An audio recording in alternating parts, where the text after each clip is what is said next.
Assalamualaikum warahmatullahi wabarakatuh. Saya Anes Mega Oktaviana akan menjelaskan tentang pasar valuta asing.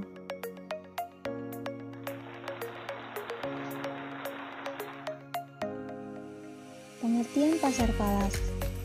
Valuta asing yang biasa disingkat falas dalam bahasa Inggris dikenal sebagai forex, yang berarti pertukaran uang dari nilai mata uang yang berbeda.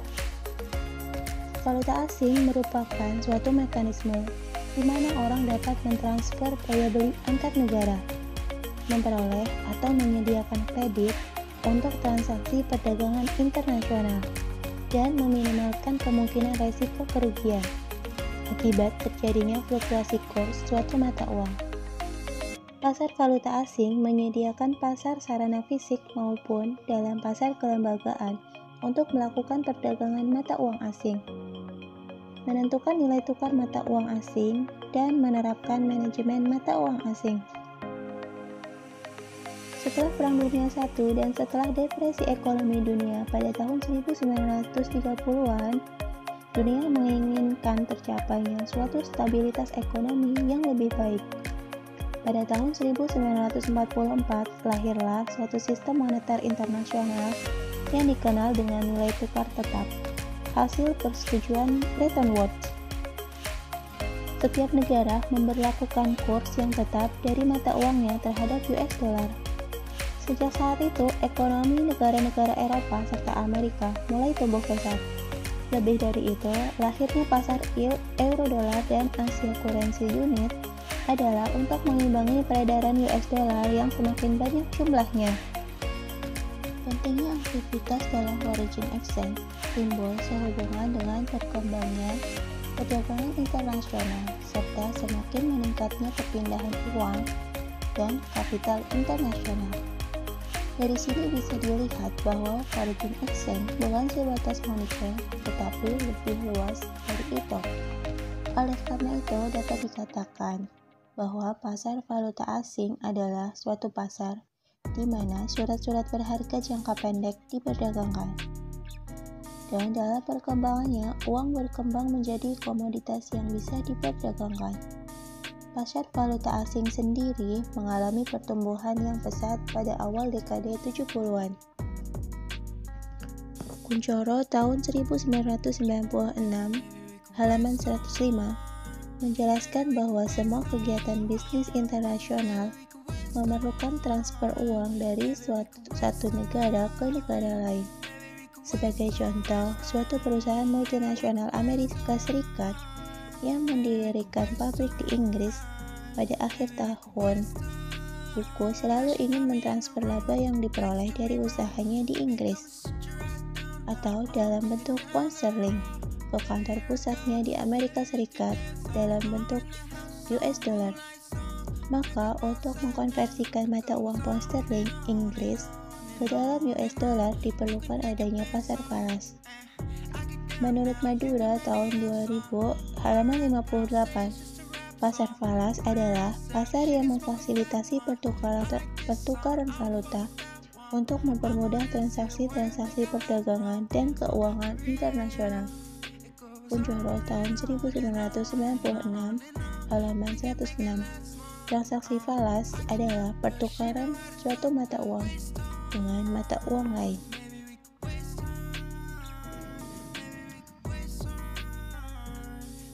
Fungsi pasar valuta asing. Beberapa fungsi pasar valuta asing dalam membantu lalu lintas pembayaran internasional, yaitu yang pertama, transfer daya beli. Transfer ini sangat diperlukan terutama dalam perdagangan internasional dan transaksi modal yang biasanya melibatkan pihak-pihak yang tinggal di negara yang memiliki mata uang yang berbeda. Yang kedua yaitu penyediaan kredit. Pengiriman barang antar negara dalam perdagangan internasional membutuhkan waktu.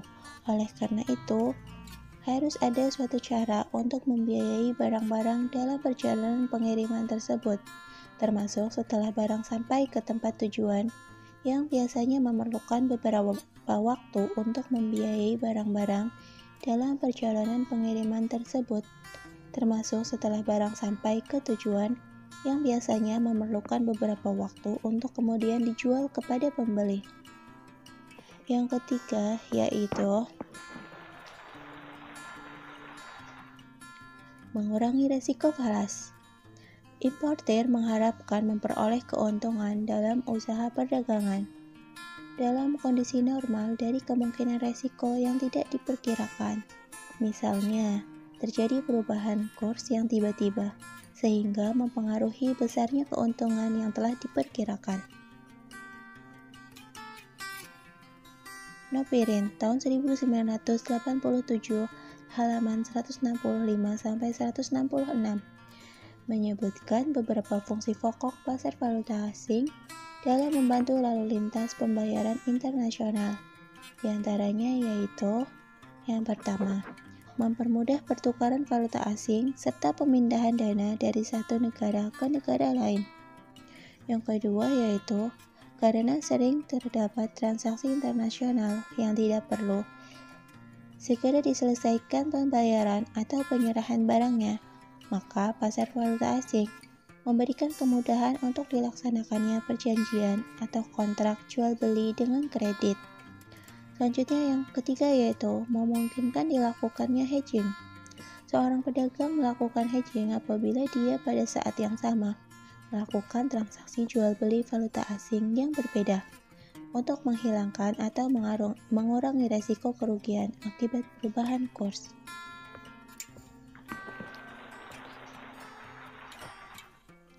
Selanjutnya yaitu tujuan dalam melakukan transaksi falas. Transaksi falas baik yang dilakukan oleh bank, perusahaan lainnya, ataupun individu mengandung beberapa tujuan. Tujuannya ini berbeda-beda dengan apa yang ingin diperoleh dari transaksi tersebut. Beberapa tujuan dalam melakukan transaksi falas, baik yang dilakukan oleh perusahaan atau badan maupun individu, diantaranya yaitu sebagai berikut. Yang pertama yaitu untuk transaksi pembayaran. Yang kedua, untuk mempertahankan daya beli. Yang ketiga, untuk pengiriman ke luar negeri. Dan yang keempat, untuk mencari keuntungan.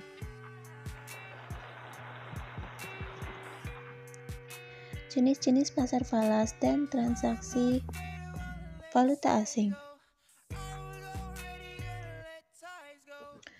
Yang pertama yaitu ada jenis pasar spot. Menurut Madura tahun 2000 halaman 58-66, kurs spot adalah nilai tukar berjalan suatu valuta.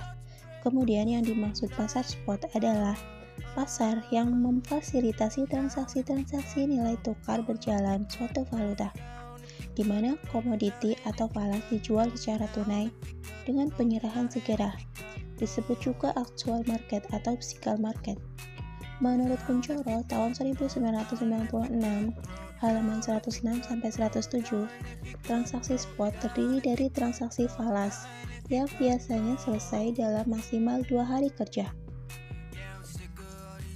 Dalam pasar spot dibedakan 3 jenis transaksi. Yang pertama cash, yaitu di mana pembayaran satu mata uang dan pengiriman mata uang lain diselesaikan dalam hari yang sama.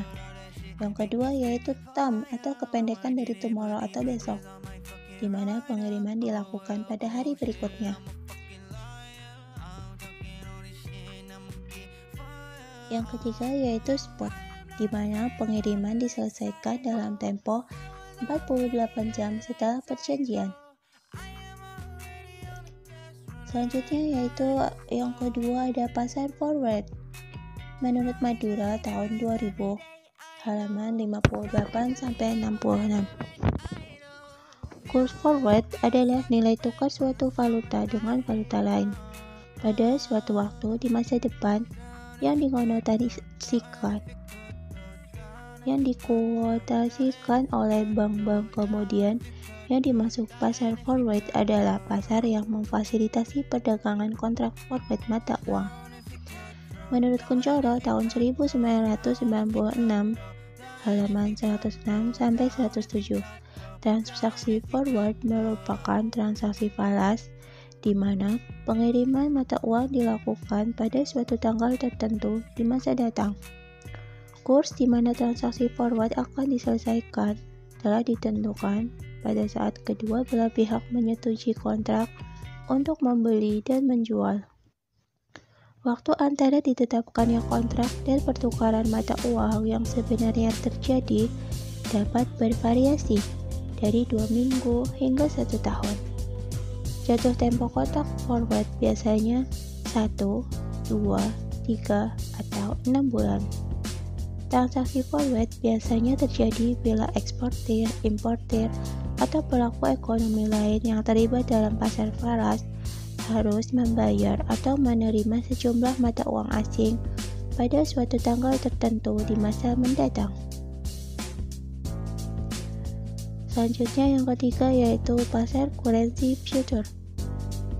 Menurut Madura, tahun 2000 halaman 67 sampai 68. Pasar currency future merupakan pasar yang memfasilitasi perdagangan kontrak currency future. Suatu kontrak currency future menetapkan suatu volume standar dari suatu valuta tertentu yang akan dipertukarkan pada tanggal penyelesaian tertentu di masa depan. Sebuah MNC atau multinational corporation yang ingin menghedge hutangnya akan membeli kontrak currency future untuk mengunci harga suatu valuta di masa depan. Menurut Kuncoro, tahun 2000, halaman 123, contoh transaksi future yaitu sebuah korporasi Amerika Serikat yang pada tanggal 2 Januari menyadari kebutuhan akan 450.000 mark untuk tanggal 11 Februari atau 40 hari kemudian. Jika korporasi tersebut berupaya untuk menguji harga pembelian mark di masa depan dengan kontrak future, tanggal penyelesaian kontrak adalah hari Rabu ketiga bulan Maret. Selanjutnya yaitu ada pasar currency option. Menurut Madura tahun 2000 halaman 67 sampai 68 menjelaskan pasar currency option merupakan pasar yang memfasilitasi perdagangan kontrak currency option. Kontrak currency option dapat diklasifikasikan sebagai call atau put. Suatu currency call option menyediakan hak untuk membeli suatu valuta tertentu dengan harga tertentu atau yang dinamakan dengan strike price atau exercise price dalam suatu periode waktu tertentu. Currency call option digunakan untuk menghedge utang-utang falas yang harus dibayarkan di masa depan. Currency put option memberikan hak untuk menjual suatu valuta asing dengan harga tertentu dalam suatu periode waktu tertentu. Currency put option digunakan untuk menghedge piutang-piutang falas yang akan diterima di masa depan.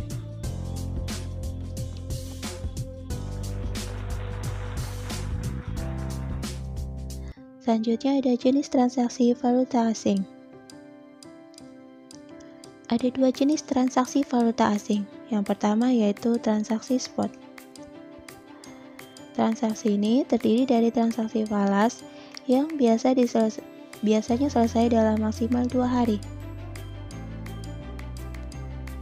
Di pasar valuta internasional, jarang transaksi dilakukan untuk tanggal valuta yang sama. Hanya sedikit bank yang dapat memberikan pelayanan transaksi value today. Kesulitan ini disebabkan oleh sempitnya waktu bagi bank untuk menyelesaikan pembayarannya. Transaksi spot merupakan transaksi mata uang yang dilakukan dengan segera dan secepatnya, sehingga waktu yang digunakan untuk transaksi paling lama 2 hari kerja. Bagi transaksi dengan nilai kecil, transaksi yang dilakukan memungkinkan untuk dilakukan dalam 1 hari. Sedangkan dalam jumlah besar dan perlu adanya negosiasi antar bank, atau baik antar bank di domestik atau dengan bank lain di luar negeri, transaksi ini dilakukan dengan acuan batas waktu pembayaran dan penerimaan dalam 2 hari kerja. Jadi, spot dapat didefinisikan sebagai transaksi jual beli mata uang dengan kesepakatan pembayaran dan penerimaan maksimal 2 hari kerja. Sedangkan yang kedua yaitu ada transaksi forward. merupakan transaksi falas di mana pengiriman mata uang dilakukan pada suatu tanggal tertentu di masa mendatang. Kurs di mana transaksi forward akan diselesaikan telah ditentukan pada saat kedua pihak menyetujui kontrak untuk membeli dan menjual. Transaksi forward biasanya terjadi bila eksportir, importir, dan pelaku ekonomi lain yang terlibat dalam pasar valuta asing harus membayar atau menerima sejumlah mata uang asing pada waktu tertentu di masa mendatang.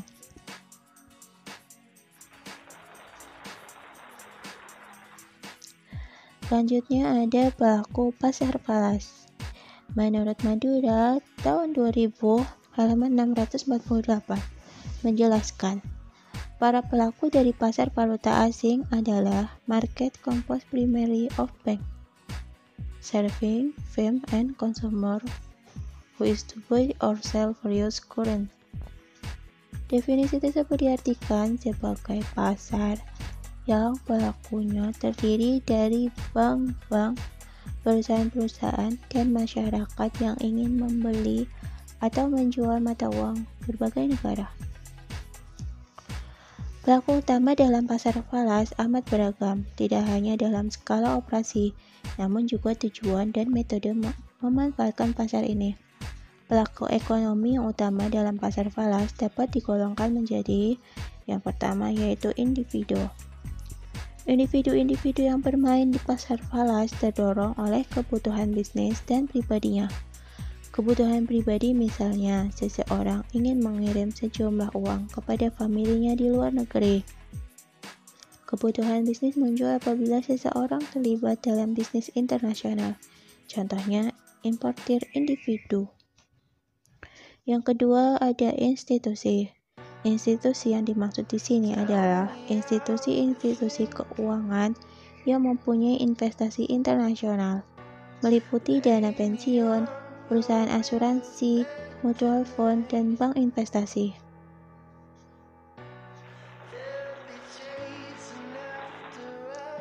Selanjutnya ada perbankan. Perbankan adalah pelaku pasar falas yang terbesar dan paling aktif. Perbankan beroperasi dalam pasar falas lewat para pedagangnya. Istilah teknis untuk menyebut para pedagang ini adalah exchange dealer atau exchange trader. Selanjutnya ada bank sentral. Bank sentral memasuki pasar falas dengan tujuan utama bukan untuk memperoleh laba atau menghindari resiko dari operasi falas yang dilakukannya. Tujuan utama bank sentral adalah mempengaruhi nilai mata uangnya dan nilai mata uang penting lain agar bergerak sesuai dengan nilai yang menurut bank sentral tersebut sesuai dengan kepentingan ekonomi negaranya.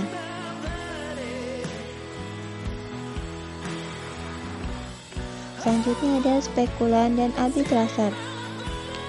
Arbitraser adalah orang yang mengeksploitasi perbedaan kurs antar falas. Peran serta spekulan dan arbitraser dalam pasar falas semata-mata didorong oleh motif mengejar keuntungan. Mereka justru menuai laba dari fluktuasi drastis yang terjadi di pasar falas. Dengan kata lain, mereka tidak mempunyai transaksi bisnis atau komersial yang perlu dilindungi di pasar falas. Selanjutnya ada pialang pasar falas. Pialang pasar falas adalah perantara yang menghubungkan antara pihak yang membutuhkan dan menawarkan falas di pasar falas. Untuk jasa perantara, pialang mengenakan biaya yang telah disepakati, yang disebut brokerage. Salah satu model dasar pialang ialah penguasaannya atas informasi pasar. Informasi sempurna karena dapat mempertemukan berbagai pelaku pasar falas inilah yang membuat pasar falas menjadi pasar yang efisien. Selanjutnya ada dealer. Dealer pada umumnya disebut juga sebagai market maker yang berfungsi sebagai pihak yang membuat pasar bergairah di pasar uang. Dealer umumnya mengkhususkan pada mata uang tertentu dan menetapkan tingkat persediaan tertentu pada mata uang tersebut. Biasanya yang bertindak sebagai dealer adalah pihak bank. Meskipun ada juga beberapa yang non-bank, mereka mendapatkan keuntungan dari selisih harga jual dan harga beli valuta asing. Yang terakhir ada pemerintah. Pemerintah melakukan transaksi valuta asing untuk berbagai tujuan, antara lain membayar hutang luar negeri, menerima pendapatan luar negeri yang harus ditukarkan lagi ke dalam mata uang lokal.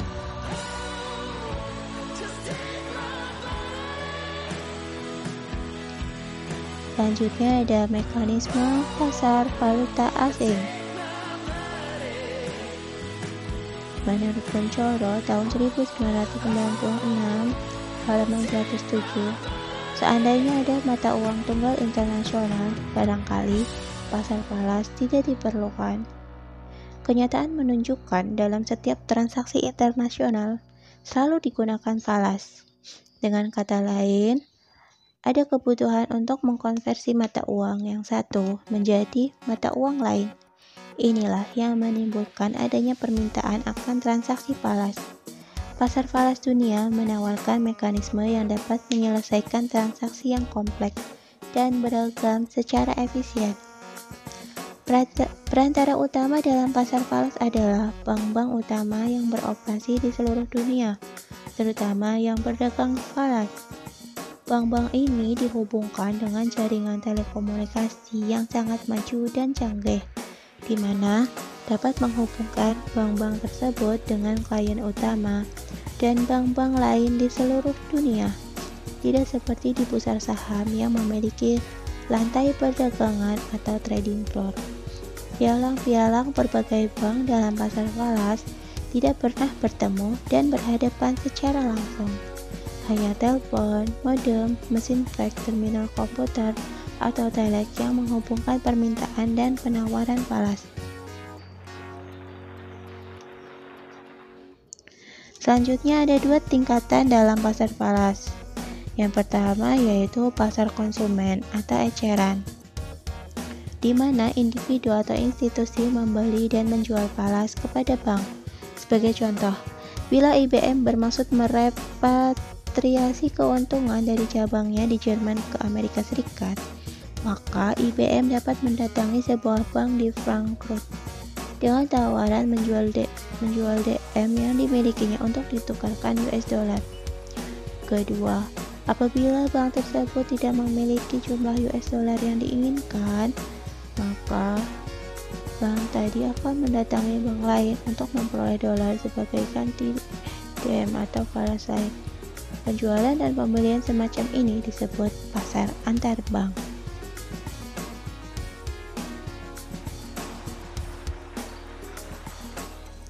Selanjutnya ada perkembangan pasar valuta asing. Adapun yang menyebabkan pasar valuta asing bertumbuh dengan pesat antara lain yaitu pergerakan nilai valuta asing yang mengalami pergerakan cukup signifikan, sehingga menarik bagi beberapa kalangan tertentu untuk berkecimpung di dalam pasar valuta asing. Bisnis yang semakin mengglobal.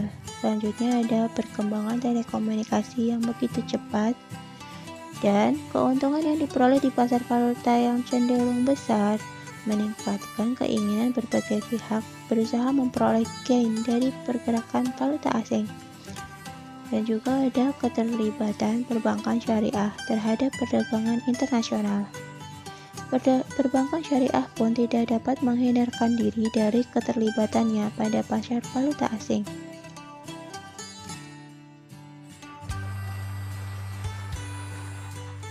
Selanjutnya, faktor-faktor yang mempengaruhi kurs valuta asing. Yang pertama yaitu perubahan dalam cita rasa masyarakat. Yang kedua, perubahan harga dari barang-barang ekspor. Yang ketiga, kenaikan harga-harga umum atau inflasi. Yang keempat, perubahan dalam tingkat bunga. Dan yang terakhir yaitu perkembangan ekonomi. Sekian penjelasan dari saya, semoga bermanfaat. Terima kasih. Wassalamualaikum warahmatullahi wabarakatuh.